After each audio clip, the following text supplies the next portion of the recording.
Actually, a perfect example of that is our latest fragrance called Charm. Kendall wrote the book. Greenlee came up with the scent. Not by myself. Okay, she's being modest. She's a genius. Fusion Green, all her.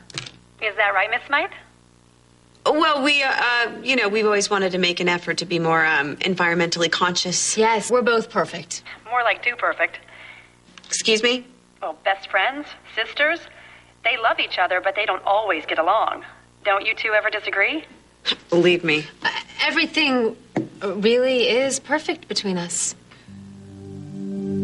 Are you still there? We're here. Miss Smythe, you were saying? Just that, owning a company together, running it together can be, difficult at times.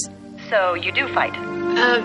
What Greenlee's saying is sometimes we may occasionally have a creative disagreement. Such as?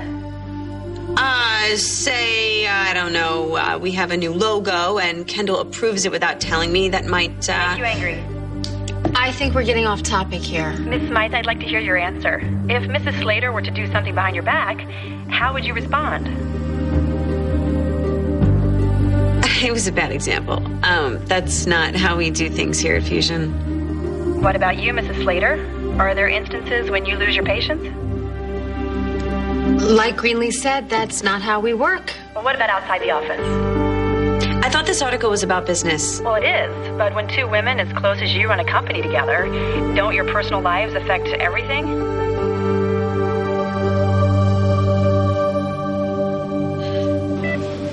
Mistake.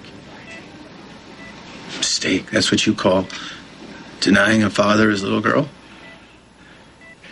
No, I would call it what you call making J.R. think his son was dead. You're hardly innocent in all this, Martin. I'm not saying I am. But I am saying I don't think anything I've ever done to you justifies you intentionally trying to keep Kathy away from me. And I seem to recall you and Dixie keeping J.R. away from me. That old song and dance is ridiculous. But we both know the fact is, as soon as you had an heir apparent, you tried to offload Dixie in a mental institution like she was so much baggage. I didn't want to see J.R. raised by a man capable of something like that. You didn't want. You're not his father. His upbringing is not your concern. You continually worm your way into his life. His upbringing. I raised him. I love him. And you keep treating him like some kind of property. I've given him everything. Yeah. Everything money could buy. Everything in the world except unconditional love. No. Well, I haven't turned my home into the hippie commune that you and Crystal share, but I do love my children.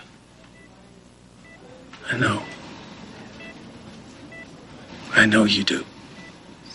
But look at your track record. Come on, man. I mean, Sky took off for parts unknown. Haley's in California.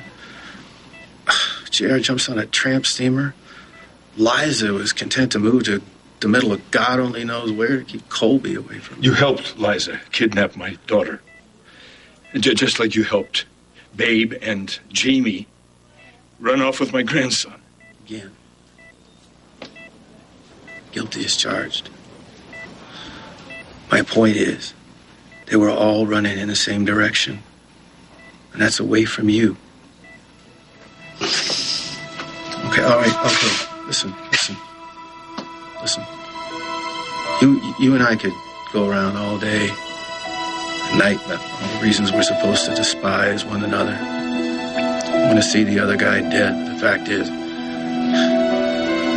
I'm lucky to be alive. I'm so tired of wasting time. So you're putting together your retaliation? When do we get to the part about payback? Adam, I don't want to punish you. There's nothing I could do to punish you. You've already lost everything that ever mattered.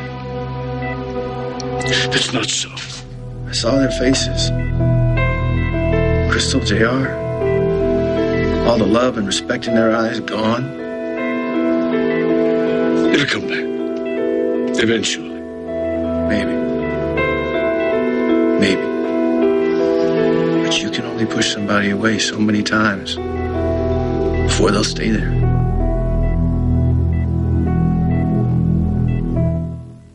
Thank you for taking the time to speak with us. We can't wait to see the article. Are you sure you don't have time for a few more questions? We never really got into your personal life.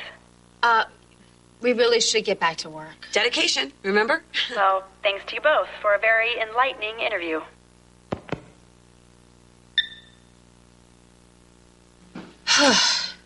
Can you believe her? What kind of questions were those asking about our social lives?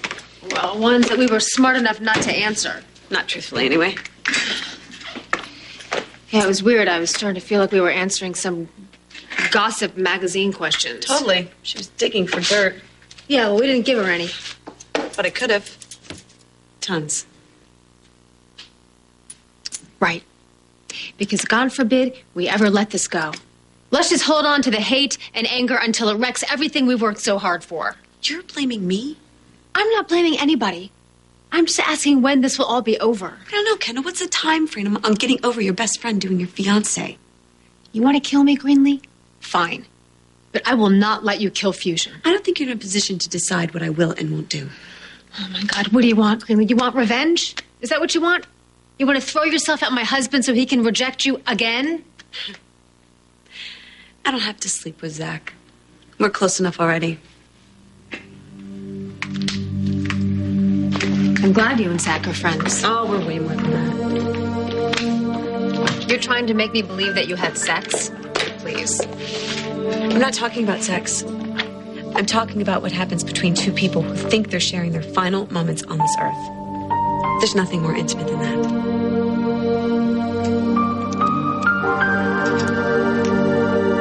Well, that's good. Okay.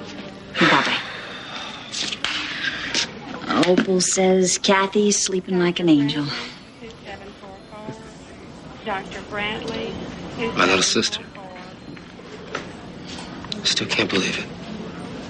Oh, it's wonderful. And it's hard because of Adam. I hate him. And you love him too. Yeah? How is that possible? Because he's your daddy. And you love him. Even when he breaks your heart. I guess you would know about that. Look, I'm sorry. I've just been... I know. Listen, I know. There's a lot going on. You know, I've been dealing with my dad's mental illness. I haven't even had time to think about that other psychopath, Richie Novak. Oh, God, please, just steer clear from that creep. No, the guy set me up in bed with a hooker so Babe would find me. I'm not going to let him get away with that. JR, that guy is bad news. I think you and Babe should just forget he even exists. Are these all the clothes that Fusion got from that cheap company? There's nothing sluttier? Do you hear yourself, babe? This is a bad idea. I need proof, Amanda. I need solid evidence that Richie framed JR. So you're going to impersonate a hooker? I need Trina, that street-walking skank, to prove what Richie did. You have no idea what this Trina chick is capable of. What goes on out there at night? I'll be fine. Why don't you let JR take care of this? Oh, so JR can end up behind bars instead of Richie? Okay. I just don't see why you have to do this. JR told me that none of this was his fault. He looked into my eyes and he told me the truth. But instead, I refused to believe him. I accused him of falling off the wagon, and I even tried to keep him away from our son. So this is my chance to make up for it, Amanda. But you apologized. Isn't that enough? I want to do more than just say the words. I want to show JR that I'm on his side. So take him to dinner. Write him a letter. God, sleep with him. Do anything but impersonate a hooker. JR is finally getting his life together. His life, not Adam. So if I take care of Richie, he's not going to have to get sucked back into doing things the Chandler way. Okay, well, he's always going to be a Chandler. You can't change that. But that's just it. I don't have to. He did it himself. And this is about making sure that he knows that I love the man that he is now. So, talking about becoming a new person,